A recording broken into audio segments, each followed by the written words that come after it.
옛날 옛적 서해안의 작은 포구 마을에 한 과부가 살았습니다. 거센 파도와 짭짤한 바람이 하루도 쉬지 않고 불어오는 그곳에서 스물새 고운 얼굴의 소양마님은 홀로 긴 밤을 보내고 있었지요. 남편이 천식으로 세상을 떠난 지 이제 2해가 되어가는데 마을 사람들이 모두 고개를 끄덕일 만큼 절개와 예의를 지키며 살아가던 소양이었습니다만 밤이 깊어갈수록 가슴 속 외로움은 더욱 깊어만 갔습니다. 아이고, 이 몸의 운명이 어찌 이리 서러울꼬. 그날 밤도 소양은 남편이 남긴 푸른 소미불을 끌어안고 흐느끼고 있었습니다. 달빛이 창호지 문을 비집고 들어와 그녀의 곱디고운 얼굴을 비추었는데 마치 호수에 떨어진 이슬방울처럼 맑은 눈물이 뺨을 타고 흘러내렸지요. 소양의 가슴 속엔 참을 수 없는 그리움과 갈증이 가득했으니 이불을 부여잡은 손은 애타게 떨리고 있었답니다. 그런데 이게 웬일입니까? 그 모습을 어둠 속에서 바라보는 눈동자가 있었습니다. 붉은 팔뚝과 단단한 어깨를 가진 멋은 백록이었지요. 백록은 그날 밤 우물가에서 돌아오는 길에 마님의 방에서 새어나오는 흐느낌 소리를 들었던 것입니다. 마님께서 또 우시는구나. 백록은 자신도 모르게 발걸음을 멈추고 담벼락 너머로 소양의 모습을 바라보았습니다. 달빛 아래 비친 소양의 모습은 한 폭의 그림과도 같았지요. 버들가지처럼 가녀린 허리와 밤하늘의 별빛 같은 눈동자를 가진 소양을 바라보며 백록의 가슴은 북소리처럼 요동쳤습니다. 마을 여인들의 눈길을 사로잡던 백록이었지만 감히 마님을 향한 마음을 품는다는 것은 상상조차 할 수 없는 일이었습니다. 조인이 무슨... 백록은 자신의 주제를 알았기에 얼른 고개를 돌렸습니다. 그러나 이미 그의 마음속에는 소양의 모습이 깊이 새겨졌으니 꿈에서조차 그 모습을 지울 수 없었지요. 그날 이후 2 사람의 운명은 조용히 흔들리기 시작했습니다. 백록은 어릴 적 부모를 잃고 떠돌다가 소양네 집 머슴으로 들어온 지 이제 새해가 되어갔습니다. 우직한 눈빛의 말수는 적었지만 성실함과 든든한 책으로 소양네 집안일을 도맡아 했지요. 소양의 남편이 살아있을 때도 충직하게 집안일을 돌보았고 남편이 떠난 후에도 변함없이 집안을 지켰습니다. 백록이 아니었다면 이 집안을 어찌 지켜냈을꼬. 이웃집 할머니들도 이런 말을 할 정도로 백록은 머슴 일에 충실했습니다. 그러나 이제 그의 마음에는 충직한 머슴으로서의 도리와 한 사내로서의 마음이 서로 다투기 시작했지요. 달빛 아래 흐느끼는 마님의 모습은 그의 가슴에 깊은 상처를 남겼으니 돕고 싶어도 도울 수 없는 거리감이 그를 괴롭혔습니다. 그렇게 밤은 깊어만 갔고 백록은 자신의 초라한 방에 누워 뜬 눈으로 밤을 지새웠답니다. 창 너머로 비치는 달빛은 마치 소양의 얼굴을 비추는 것만 같았으니 백록의 가슴은 더욱 아프게 뛰었습니다. 그렇게 2 사람 모두 각자의 방에서 긴 밤을 보내며 서로를 향한 마음을 깨닫지 못한 채 새벽을 맞이했지요. 그렇게 하루하루가 지나던 어느 날이었습니다. 아침 일찍 우물가에서 물을 길어 오던 백록은 앞마당에서 빨래를 널고 있는 소양과 마주쳤지요. 백록은 얼른 고개를 숙이며 인사를 올렸습니다. 마님, 소인이 물을 길어 왔사옵니다. 그래, 수고가 많구나. 소양의 목소리가 떨리는 듯했습니다. 그날 밤 이후 소양은 백록을 마주칠 때마다 왠지 모를 떨림이 온몸을 감쌌지요. 그러니 이제 백록이 가까이 다가올 때면 심장은 제멋대로 뛰었고 손끝은 저절로 떨렸습니다. 이전에는 느끼지 못했던 감정이었기에 소양은 스스로도 당황스러웠습니다. 괜찮으시옵니까, 마님? 백록이 걱정스레 물었습니다. 소양의 얼굴이 붉게 익은 석류처럼 물들어가는 것을 보았기 때문이지요. 소양은 얼른 고개를 돌리며 손사래를 쳤습니다. 아니다, 괜찮다. 그대는 밭으로 가거라. 소양의 급한 대답에 백록은 묵묵히 고개를 끄덕이고 물동이를 내려놓은 채 밭으로 향했습니다. 그러나 백록의 마음 또한 편치 않았으니 매번 소양을 마주칠 때마다 가슴이 뛰는 것은 백록도 마찬가지였지요. 감히 고개를 들지 못한 채 마님 곁을 묵묵히 지켰습니다. 이 모습을 몰래 지켜보던 몸종 분이는 가슴 깊은 곳에서 질투와 욕망이 뒤섞이는 걸 느꼈습니다. 18살의 분이는 앙증맞은 눈빛에 발랄한 웃음을 지녔지만 마음을 다잡기에는 너무 어렵지요. 처음에는 그저 백록을 짝사랑했을 뿐이었습니다. 그러나 시간이 지나며 마님과 백록 사이에 흐르는 묘한 공기에 질투를 품게 되었답니다. 백록 오라버니, 여기 물 좀 마시게나. 분이는 일부러 백록이 지나가는 길목에서 물동이를 들고 기다렸습니다. 백록은 고맙다는 인사와 함께 물을 마셨지요. 그러나 그의 시선은 어느새 소양이 있는 곳으로 향했습니다. 이를 놓치지 않은 분이의 눈빛이 잠시 흔들렸습니다. 오라버니는 마님만 눈에 보이나 봐요. 분이의 날카로운 말에 백록은 화들짝 놀라 물을 뿜을 뻔했습니다. 무슨 소리를 하는 것이냐? 조심하거라, 분이야. 그런 말이 마님의 귀에 들어가면 큰일이 날 것이니라. 백록은 낮은 목소리로 경계했지요. 그러나 분이의 마음속에는 이미 질투의 불씨가 타오르고 있었습니다. 분이는 어린 마음에 백록의 마음을 자신에게로 돌리고 싶었지만 백록의 시선은 항상 소양을 향해 있었으니 이를 어찌하리오. 한편 소양은 마당에서 빨래를 끝내고 방으로 들어와 거울 앞에 앉았습니다. 문득 자신의 모습이 낯설게 느껴졌지요. 남편이 떠난 후로 한 번도 거울을 유심히 들여다본 적이 없었는데 오늘따라 자신의 얼굴이 어쩐지 달라 보였습니다. 호수처럼 깊은 눈동자에 생기가 돌고 창백했던 뺨에는 은은한 홍조가 감돌았지요. 이 몸이 무슨 생각을 하는 것인가, 안 되는 일이니라. 소양은 스스로를 다그치며 고개를 저었습니다. 과부의 몸으로 머슴을 향한 마음을 품는다는 것은 있을 수 없는 일이었지요. 그러나 가슴 속에서 피어오른 감정은 이성으로 누를 수 없었으니 소양은 그저 깊은 한숨만 내쉬었답니다. 그날 저녁 소양은 조상 제사를 지내야 할 시기가 다가온다는 것을 기억해냈습니다. 또한 시어머니의 오래된 병을 치료하기 위한 약초도 필요했지요. 마을에서 조금 떨어진 절에 가면 약초도 구하고 제사도 지낼 수 있었으니 소양은 백록을 불러 말했습니다. 백록아, 내일 나와 함께 절에 다녀와야겠다. 제사상 차릴 것도 있고 시어머니의 병원에 쓸 약초도 구해야 한다. 백록은 가슴이 철렁 내려앉는 것을 느꼈지만 담담한 표정을 유지하며 대답했습니다. 네, 마님, 조인이 모시겠사옵니다. 이 말을 엿들은 분이의 눈에는 시기심이 가득 차올랐습니다. 그녀는 입술을 깨물며 자신의 방으로 돌아갔지요. 마음 한구석이 시커멓게 타들어가는 것만 같았으니 분이는 자신도 모르게 질투의 늪에 빠져들고 있었습니다. 이튿날 아침 소양과 백록은 절로 향하는 길을 나섰습니다. 마을을 벗어나 산길로 접어드니 울창한 숲과 맑은 계곡물이 그들을 반겼지요. 초여름의 산은 푸르른 생명력으로 가득했으니 새들의 지저김과 바람에 흔들리는 나무잎 소리가 두 사람의 발걸음에 리듬을 더했습니다. 마님, 쉬어가시지요. 길이 험하옵니다. 백록은 걱정스러운 눈빛으로 소양을 바라보았습니다. 소양은 가볍게 미소 지으며 고개를 저었지요. 괜찮다. 오히려 오랜만에 산길을 걷으니 마음이 편안하구나. 소양의 말에 백록도 따라 미소 지었습니다. 소양은 백록의 미소를 보며 가슴 한편이 따스해짐을 느꼈지요. 단정한 몸가짐과 절제된 말투로 항상 스스로를 억누르던 소양이었지만 오늘따라 마음이 가볍게 느껴졌습니다. 남편이 떠난 후로 이렇게 산을 오른 적이 없었으니 자연의 품 안에서 소양은 오랜만에 자유로움을 만끽했지요. 두 사람은 계속해서 산길을 오르내리며 이야기를 나누었습니다. 백록은 평소보다 말수가 많아져 산에 대한 지식과 절에 대한 이야기를 들려주었지요. 저기 보이는 바위는 선녀가 하늘로 올라갔다는 전설이 있는 바위라 하옵니다.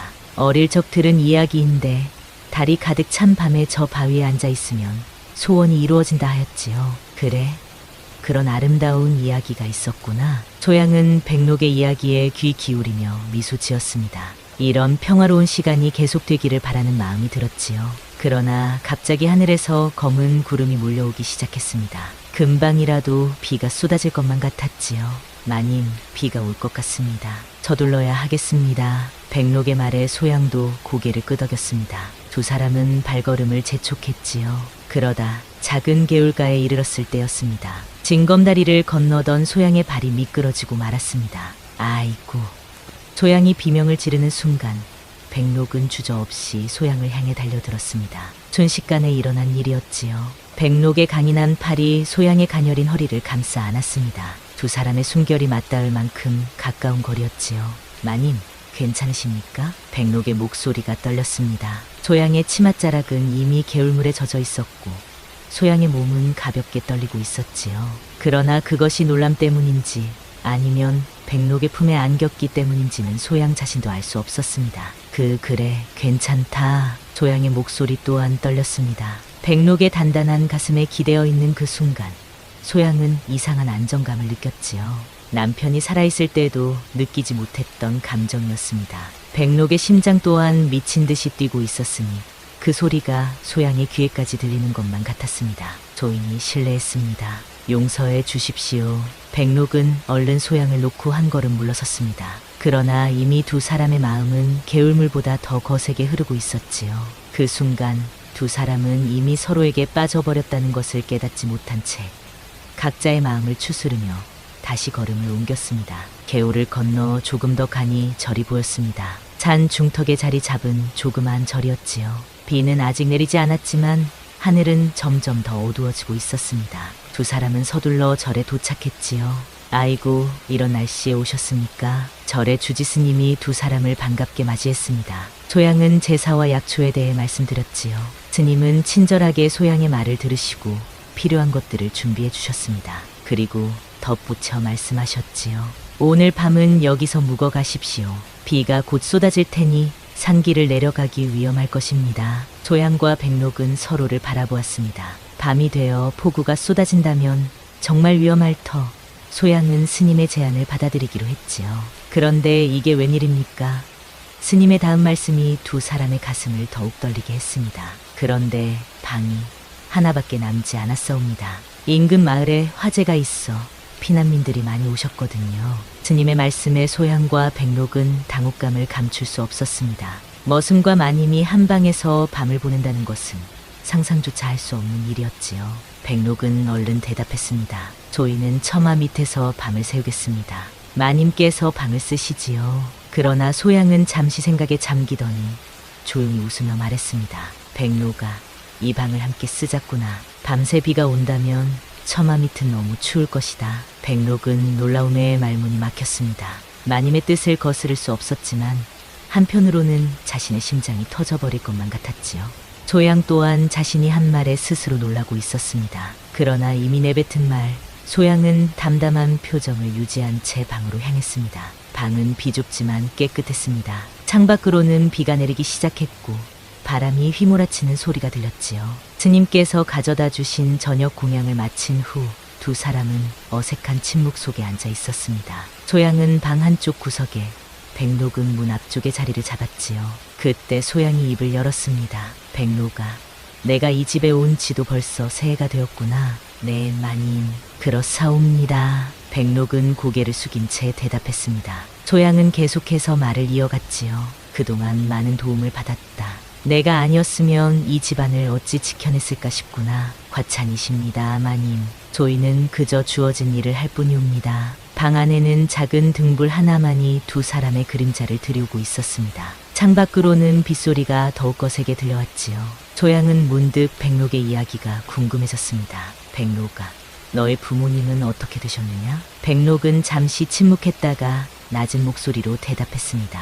어릴 적 부모님을 모두 잃었사옵니다. 역병으로 어머니를 먼저 잃고 이듬해 아버지마저 나무에서 떨어져 돌아가셨지요.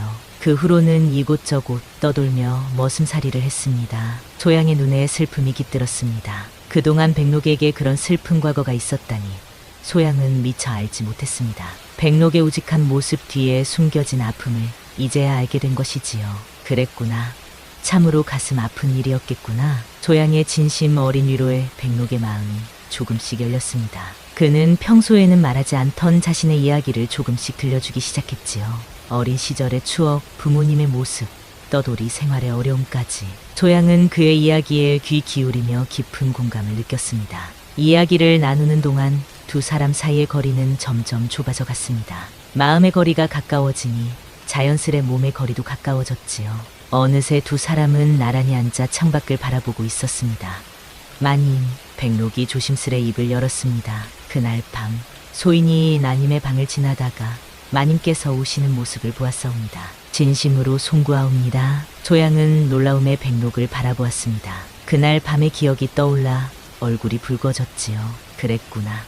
보았구나. 소양의 목소리가 작아졌습니다. 백록은 고개를 더욱 숙이며 말했습니다.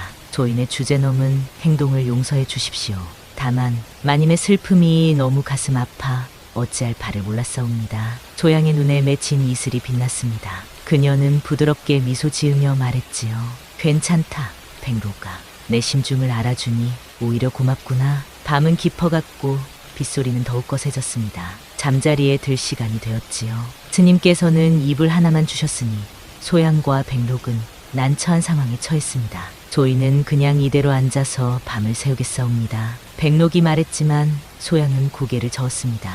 그럴 수는 없다. 밤이 춥구나. 이불은 함께 덮자. 소양의 담담한 말에 백록은 가슴이 뛰는 것을 느꼈습니다. 그러나 마님의 뜻을 거역할 수 없었지요. 결국 두 사람은 등을 맞댄 채 한 이불을 나누어 덮었습니다. 남편이 남긴 푸른 소미불이었지요.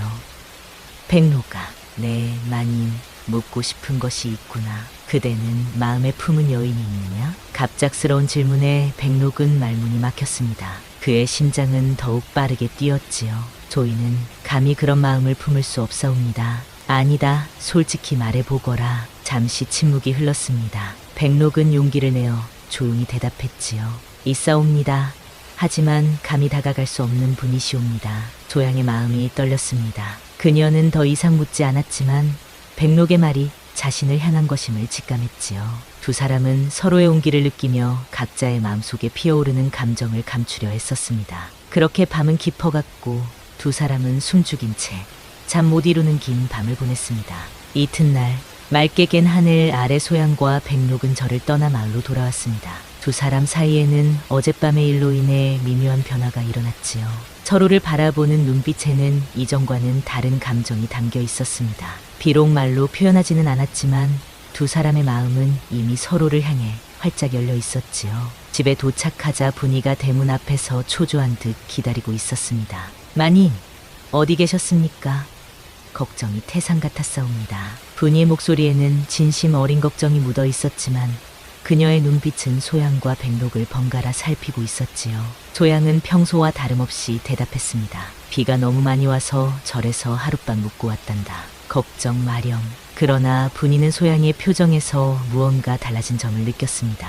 붉게 익은 석류처럼 물든 소양의 뺨과 평소보다 밝게 빛나는 눈동자가 분이의 의심을 키웠지요. 그럼 백록 오라버니도 함께? 분이의 물음에 백록이 얼른 끼어들었습니다. 조이는 처마 밑에서 밤을 지새웠습니다. 마님께서는 방 안에 계셨고요. 분이는 백록의 말을 고지곳대로 믿지 않았습니다. 그녀의 눈에는 두 사람 사이에 흐르는 미묘한 기운이 보였으니까요. 분이는 입술을 깨물며 자신의 방으로 향했습니다. 분이의 가슴 속에는 질투의 불씨가 활활 타오르기 시작했지요. 어찌된 일인지 마님과 백록 오라버니 사이에 무슨 일이 있었을게야. 분이는 방 안에서 초조하게 서성이며 생각했습니다. 18살의 어린 마음은 상상의 나래를 펼쳐 온갖 생각으로 가득 찼지요. 분이는 몸종으로 들어온 지 얼마 되지 않았지만 백록을 처음 본 순간부터 마음을 빼앗겼습니다. 그러나 백록은 언제나 소양만을 바라보았지요. 내가 아무리 곁에 있어도 오라버니의 눈에는 보이지 않는구나. 분이의 눈에서 눈물이 흘렀습니다. 그녀는 자신의 감정을 주체할 수 없었지요. 처음에는 그저 백록을 좋아하는 마음이었지만 이제는 소양을 향한 질투와 미움이 함께 자라나고 있었습니다. 한편 소양은 방에 들어와 거울 앞에 앉았습니다. 그녀의 얼굴에는 어제와는 다른 생기가 돌고 있었지요. 남편이 떠난 후 처음으로 가슴이 따스해지는 것을 느꼈습니다. 그러나 동시에 죄책감도 밀려왔지요. 내가 어찌 이런 마음을 품을 수 있단 말인가. 소양은 자신을 책망했습니다. 과부의 몸으로 머슴을 향한 마음을 품는 것은 세상의 도리에 어긋나는 일이었지요. 하지만 이미 피어오른 마음을 거둘 수는 없었습니다. 그날 밤 분이는 결심을 굳혔습니다. 그녀는 소양의 시어머니가 계신 안채로 향했지요. 시어머니는 이미 깊은 잠에 들어 있었으나 분이의 다급한 노크 소리에 잠에서 깨어났습니다. 누구냐? 분이옵니다, 마님. 급히 전할 말씀이 있사옵니다. 시어머니는 분이를 들여보냈습니다. 분이는 떨리는 목소리로 말을 이었지요. 마님, 중요한 말씀을 드려야 할 것 같아 이렇게 찾아뵈었습니다. 무슨 일이냐? 이 밤중에 분이는 잠시 망설이다가 결국 입을 열었습니다. 머슴 백록과 소양마님이 어제 밤 절에서 함께 방을 썼다 하옵니다. 시어머니의 눈이 커졌습니다. 그녀는 벌떡 일어나 분이를 노려보았지요. 무슨 말이냐? 확실한 것이냐? 네, 마님. 조인이 백록 오라버니의 입에서 직접, 아니 두 분의 기색을 보니 그럴싸옵니다. 분이의 입에서 떨어진 그 말은 마치 날카로운 칼날처럼 모든 것을 베어냈습니다. 시어머니의 얼굴이 분노로 일그러졌지요. 당장 나가거라. 내일 아침에 다시 부를 것이다. 분이는 시어머니의 방을 나왔습니다. 그녀의 마음은 이미 시커멓게 타들어가고 있었지요. 자신이 한 일이 옳은지 그른지도 모른 채 분이는 자신의 방으로 돌아와 베개를 끌어안고 흐느꼈습니다. 백록 오라버니, 미안해요. 하지만 이렇게라도 하지 않으면. 분이의 고백은 마치 칼날처럼 두 사람을 베어냈습니다.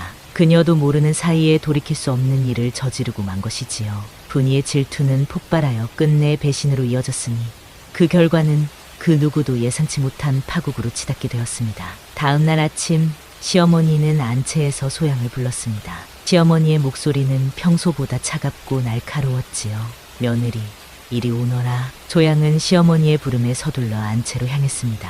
시어머니 앞에 무릎을 꿇고 앉은 소양은 무언가 심상치 않음을 직감했지요.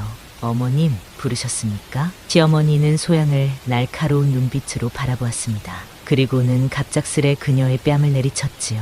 패악한 계집, 내가 어찌 이런 패독한 짓을 저지를 수 있느냐. 소양은 놀라움에 말문이 막혔습니다.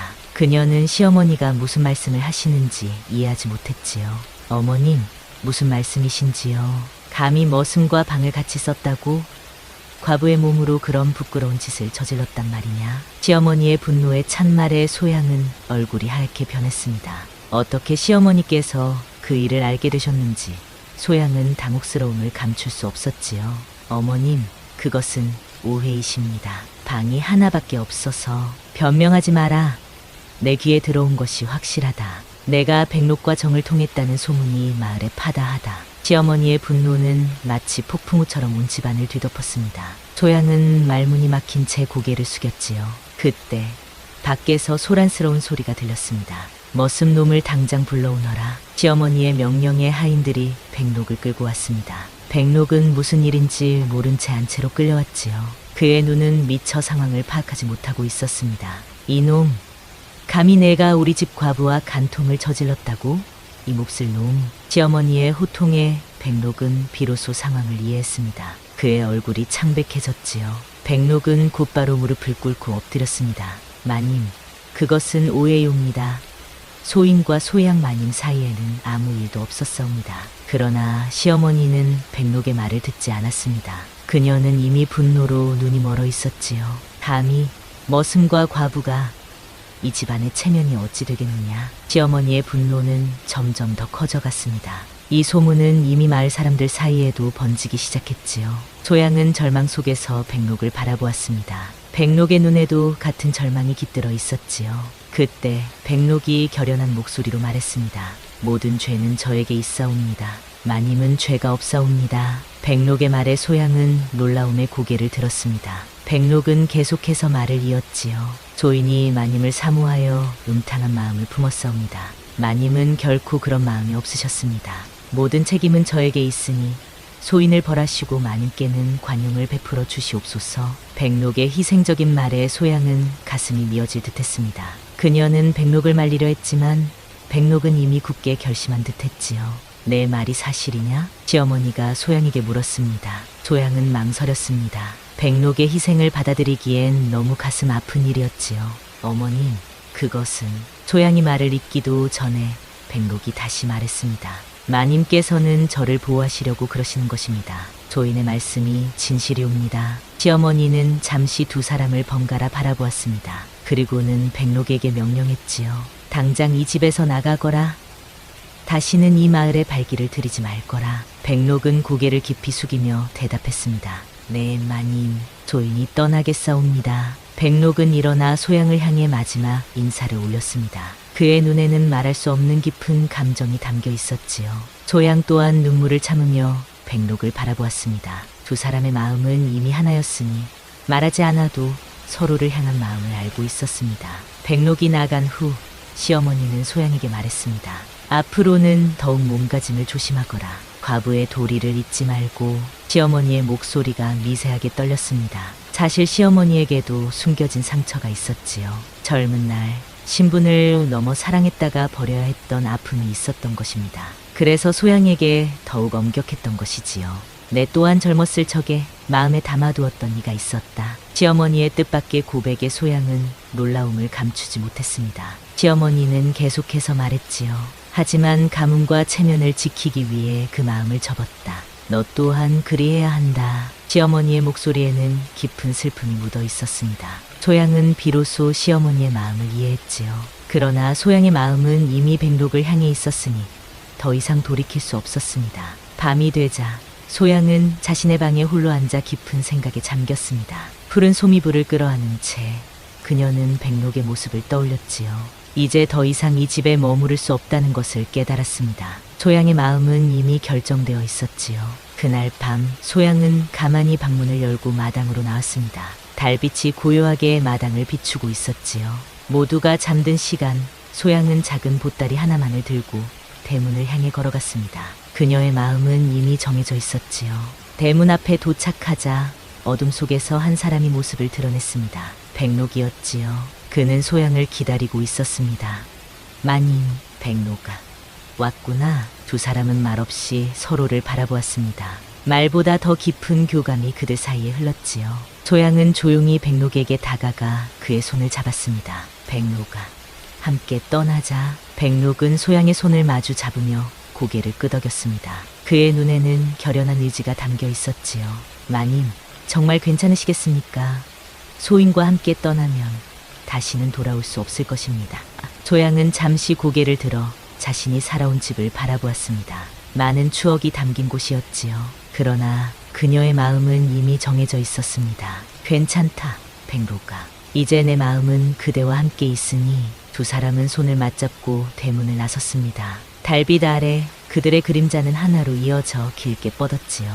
이제 돌아갈 수 없는 길을 선택한 것입니다. 한편 그들이 떠나는 모습을 몰래 지켜보는 눈이 있었습니다. 분이었지요. 그녀는 마당 한 구석에 서서 떠나는 백록의 등을 바라보며 속삭였습니다. 백록 오라버니. 분이의 눈에서는 뜨거운 눈물이 흘러내렸습니다. 그녀는 이제야 자신이 저지른 일의 무게를 깨달았지요. 질투에 눈이 멀어 두 사람을 갈라놓으려 했지만 결국 그들은 함께 떠나는 선택을 했습니다. 분이는 이제 무엇을 위해 그런 일을 저질렀는지 스스로도 이해할 수 없었지요. 미안해요. 정말 미안해요. 분이의 후회에 어린 속삭임은 바람에 실려 사라졌습니다. 그러나 이미 돌이킬 수 없는 일이 벌어진 후였지요. 백록과 소양은 다시는 돌아보지 않고 앞으로 걸어갔습니다. 두 사람은 밤새 걸어 마을을 벗어났습니다. 서해안의 작은 포구 마을을 등지고 남쪽으로 향했지요. 백록은 길을 잘 알고 있었으니 가장 안전한 길로 소양을 인도했습니다. 마님, 괜찮으십니까? 많이 지치셨을 텐데. 백록의 걱정스러운 물음에 소양은 미소를 지었습니다. 괜찮다, 백록아. 그리고 이제 마님이라 부르지 말고 그냥 소양이라 불러다오. 백록은 잠시 망설이다가 조심스레 입을 열었습니다. 소양 씨. 어색한 백록의 모습에 소양은 웃음을 터뜨렸습니다. 그 웃음소리가 새벽 공기를 가르며 멀리 퍼져나갔지요. 백록도 따라 웃었습니다. 위험한 상황 속에서도 두 사람은 서로를 향한 마음만으로 행복을 느꼈습니다. 날이 밝아오자 그들은 잠시 강가에 쉬어가기로 했습니다. 백록은 소양을 위해 나뭇가지로 간이 의자를 만들어 주었지요. 여기 앉으시오. 아니, 여기 앉아 쉬시오. 소양은 감사한 마음으로 의자에 앉았습니다. 그녀는 강물에 비친 자신의 모습을 바라보았지요. 과부의 몸으로 머슴과 도망친 자신의 모습이었습니다. 그러나 소양의 얼굴에는 후회가 없었습니다. 오히려 오랜만에 느끼는 자유로움과 행복이 담겨 있었지요.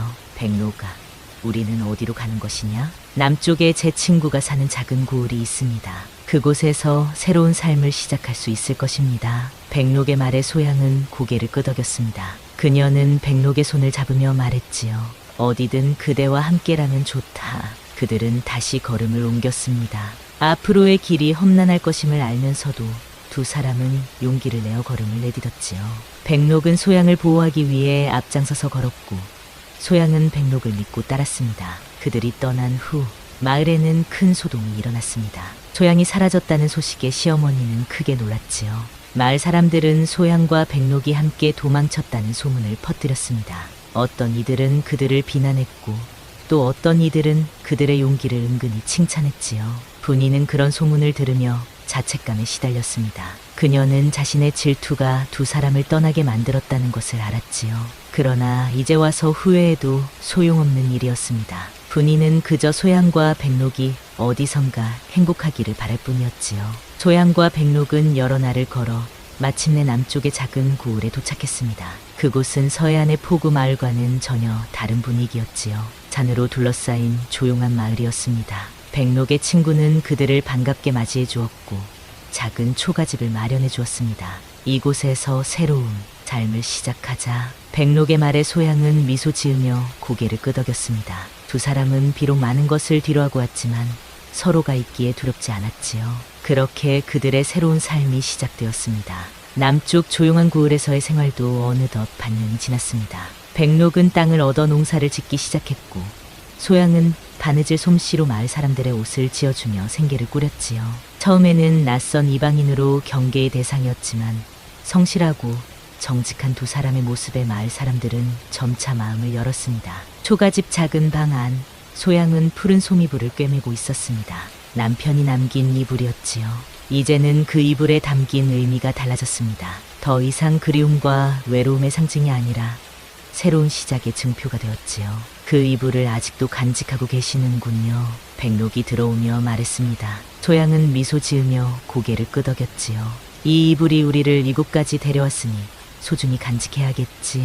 백록은 소양의 곁에 앉았습니다. 그의 얼굴은 햇볕에 그을려 더욱 건강해 보였지요. 땀과 노동의 흔적이 묻어있는 백록의 모습이 소양은 더없이 사랑스러웠습니다. 소양아. 백록은 여전히 소양의 이름을 부르는 것이 어색했습니다. 그러나 그의 목소리에는 깊은 사랑이 담겨 있었지요. 오늘 마을 어른께서 우리에게 과수원 일을 제안하셨소. 봄이 되면 함께 일해보자 하시더군. 그래? 그것 참 다행이구나. 우리가 이곳에 뿌리를 내릴 수 있겠어. 소양의 말에 백록은 고개를 끄덕였습니다. 그는 잠시 말을 고르더니 조심스레 입을 열었지요. 소양아, 내가 당신과 함께 도망쳐 나온 것을 후회하지 않소. 소양은 바느질하던 손을 멈추고 백록을 바라보았습니다. 그녀의 눈에는 확신에 찬 빛이 담겨 있었지요. 한 번도 후회한 적 없다, 백록아. 오히려 그때의 결단이 내 인생에서 가장 용기 있는 선택이었다고 생각한다. 소양의 말에 백록의 눈시울이 붉어졌습니다. 그는 소양의 손을 조심스레 잡았지요. 소희는 아니, 나는 당신을 처음 본 순간부터 가슴 깊이 사모했소. 하지만 신분의 차이로 감히 말하지 못했지. 나도 그랬어, 백록아. 내가 내 방 창가에서 나를 바라보던 그 밤부터 내 마음은 이미 내게 향해 있었단다. 두 사람은 서로를 바라보며 미소 지었습니다. 이제는 더 이상 신분도 체면도 그들 사이를 가로막지 못했지요. 그들은 자신들의 마음을 따라 선택했고 그 선택이 옳았음을 매일매일 확인하고 있었습니다. 해가 저물고 방 안에는 등불 하나만이 그들의 그림자를 드리웠습니다. 소양과 백록은 푸른 소미불을 덮고 나란히 누웠지요. 이제 그들은 당당히 서로의 온기를 나눌 수 있었습니다. 백록아, 그대와 함께라면 두렵지 않다. 소양아, 이 생이 다하도록 곁을 지키겠소. 두 사람의 속삭임은 밤의 정적 속에 녹아들었습니다. 세상은 등을 돌렸지만 그들의 사랑은 누구보다 진실되었지요. 백록의 버들가지 같은 손길이 소양의 볼을 쓰다듬었고 소양의 밤하늘의 별빛 같은 눈이 백록을 바라보았습니다. 그들의 사랑은 마치 봄바람에 실려온 꽃향기처럼 방 안에 가득했지요. 어느 날 소양은 마을에서 돌아오는 길에 한 여행자를 만났습니다. 그는 서해안 포구 마을에서 왔다고 했지요. 혹시 그 마을 소식을 알고 계신지요? 소양은 조심스레 물었습니다. 여행자는 이런저런 이야기를 들려주었지요. 그 중에서도 소양의 시어머니가 돌아가셨다는 소식이 있었습니다. 소양은 가슴 아파하며 시어머니의 명복을 빌었지요. 그리고 분이는 다른 마을로 시집을 갔다는 소식도 들었습니다. 분이야, 잘 살고 있겠지. 소양은 마음속으로 분이의 행복을 빌었습니다. 비록 분이의 배신으로 인해 힘든 시간을 보냈지만 이제는 그 모든 것이 자신을 이곳으로 인도한 운명의 손길이었음을 깨달았지요. 그날 밤 소양은 백록에게 고향 소식을 전했습니다. 백록은 소양의 손을 잡으며 위로했지요. 마음이 아프겠소. 하지만 우리는 이제 여기서 새 삶을 시작했으니 그래, 백록아. 지나간 일은 모두 우리를 이곳으로 인도한 인연이었을 뿐이야. 두 사람은 서로를 바라보며 미소 지었습니다. 창밖으로 보이는 별들은 그 어느 때보다 밝게 빛나고 있었지요. 소양은 문득 시어머니의 말이 생각났습니다. 세상이 허락하지 않아도 신분이 다르다 하여도 진정한 사랑은 스스로 길을 찾는다. 소양은 중얼거렸습니다. 백록은 그 말의 의미를 이해하고 고개를 끄덕였지요. 그들의 사랑은 모든 장벽을 넘어 여기까지 왔습니다. 이제 그들 앞에는 새로운 길이 펼쳐져 있었지요. 세월이 흘러 소양과 백록은 마을에서 존경받는 부부가 되었습니다. 그들의 사랑 이야기는 마을 사람들 사이에서 전설처럼 전해졌지요. 신분을 뛰어넘은 진정한 사랑의 이야기로. 그리고 그 이야기의 중심에는 항상 푸른 소미불이 있었습니다. 소양과 백록은 그 이불을 가장 소중한 보물처럼 간직했지요. 그것은 그들의 여정을 함께한 증인이었으니까요. 이제 그들의 초가집 작은 방 안에서는 매일 밤 푸른 소미불 아래 두 사람의 속삭임이 이어졌습니다. 세상의 모든 편견과 차별을 이겨낸 그들의 사랑은 마치 따스한 이불처럼 서로를 감싸 안았지요. 백로가, 그대는 내 인생의 봄바람이었어. 소양아, 당신은 내 삶의 빛이요. 그렇게 그들은 서로에게 의지하며 평생을 함께했습니다. 세상이 허락하지 않아도, 신분이 다르다 하여도 진정한 사랑은 스스로 길을 찾는 법. 그리고 그 길 끝에는 언제나 따스한 이불처럼 포근한 사람이 기다리고 있을 것입니다. 여러분, 오늘 이야기는 어떠셨습니까? 푸른 소미불 아래 피어난 소양과 백록의 사랑 이야기가 여러분의 마음도 따스히 덮여드렸기를 바라옵니다. 전해드린 옛 이야기가 마음에 들으셨다면 아래 댓글에 한마디 남겨주시면 큰 기쁨이 되겠습니다. 다음에는 또 어떤 이야기를 들려드릴까 하옵니다. 조선시대 과부와 상례 금지된 사랑 이야기와 양반과 교수와 기생의 우정 중 어떤 이야기를 먼저 듣고 싶으신지 댓글로 알려주시면 그에 따라 준비하겠습니다. 구독과 종 모양의 알림 버튼을 누르시면 다음 이야기를 놓치지 않고 들으실 수 있사옵니다. 여러분의 관심이 저에게는 더 없는 힘이 되옵니다. 내일 또 다른 이야기로 찾아뵙겠습니다. 안녕히 계십시오.